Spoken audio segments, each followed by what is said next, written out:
আমাদের ছাত্রদেরকে যারা হত্যা করেছে তাদের ফাঁসি চাই আমরা।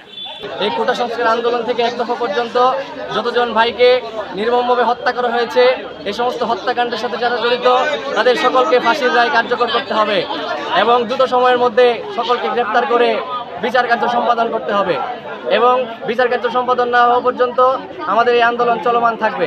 সকল বৈষম্য বিরোধী ছাত্র জনতা আমরা সুষম গভর্নমেন্ট কলেজে একত্রিত হয়েছি। আমরা ইতিমধ্যে একটি মিছিল সম্পন্ন করেছি।